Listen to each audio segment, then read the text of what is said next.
দীর্ঘ ৯ বছর পর রাজশাহীতে অনুষ্ঠিত হতে যাচ্ছে মহানগর বিএনপির দ্বিবার্ষিক সম্মেলন। আজ দুপুর ২টায় শুরু হবে এই সম্মেলন। সেখানে ভার্চুয়ালি যোগ দিয়ে বক্তব্য রাখবেন দলের ভারপ্রাপ্ত সভাপতি তারেক রহমান। এ নিয়ে বিস্তারিত জানাতে যোগ দিচ্ছেন আমাদের সহকর্মী রাশেদুল হক রুশো। রুশো, নিশ্চয়ই শুনতে পাচ্ছেন আমাকে। যেমনটি জানাচ্ছিলাম যে দীর্ঘ ৯ বছর পর রাজশাহীতে দ্বিবার্ষিক সম্মেলনটি অনুষ্ঠিত হতে যাচ্ছে।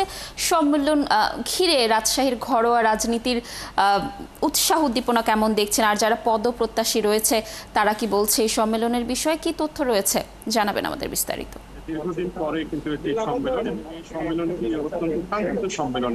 তো বিএনপি যে নেতাকর্মীরা রয়েছেন, বিশেষ করে তৃণমূলের যে সমস্ত নেতাকর্মীরা রয়েছেন, তাদের ভিতরে এখন যে উৎসাহ উদ্দীপনা সেটি তো রয়েছেই। পাশাপাশি এখানে কিন্তু এখন যেহেতু দীর্ঘদিন কাউন্সিল হয়নি, দীর্ঘদিন তারা যেটি বলছেন যে একটা ফ্যাসিবাদী শাসন ব্যবস্থার মধ্য দিয়ে তারা পার হয়েছেন, নতুন নেতৃত্ব আসলে সেভাবে বিকশিত হতে পারেনি। সে কারণে তাদের যেটি মত যে এই কাউন্সিলের জন্য তরুণরা প্রাধান্য পান।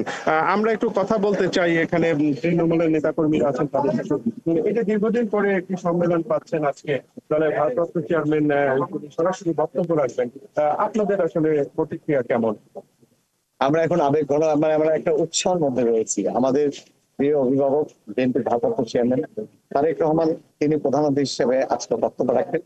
পাশাপাশি রাজশাহী যেটা ফেলে আসা রাজশাহী ছিল, বিএনপিকে 17টি বছর নিপীড়িত যে সমস্ত নির্যাতন মধ্যে দিয়ে এই রাজশাহী গড়ে তুলেছিল, তাদেরকে নিঃশেষ করে দেওয়ার জন্য পরিকল্পনা করেছে।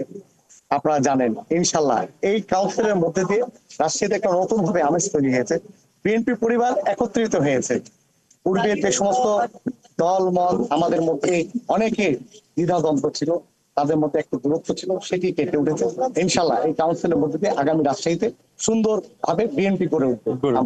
জি, আপনি শুনছিলেন যে আসলে একটি ঐক্যমত্য এখানে সৃষ্টি হয়েছে। পাশাপাশি এই অনুষ্ঠান সম্পর্কে যদি আপনাকে বলি, যে এই অনুষ্ঠানটি মূলত শুরু হবে আজকে বেলা 2টার সময়। এর আগে বিভিন্ন সাংস্কৃতিক অনুষ্ঠানগুলো রয়েছে এবং দলের ভারপ্রাপ্ত চেয়ারম্যান জনাব তারেক রহমান তিনি প্রায় 4টার দিকে বক্তব্য রাখবেন এমন তথ্য আমরা পাচ্ছি। তবে যেটি বলছিলাম যে তৃণমূলের নেতা কর্মীদের যেটি প্রত্যাশা, নবীন প্রবীণদের সমন্বয়ে যেন একটি সুন্দর কমিটি করা হয়, যারা আগামী দিনের যে রাজশাহী বিএনপির নেতৃত্ব বিকশিত করতে পারে।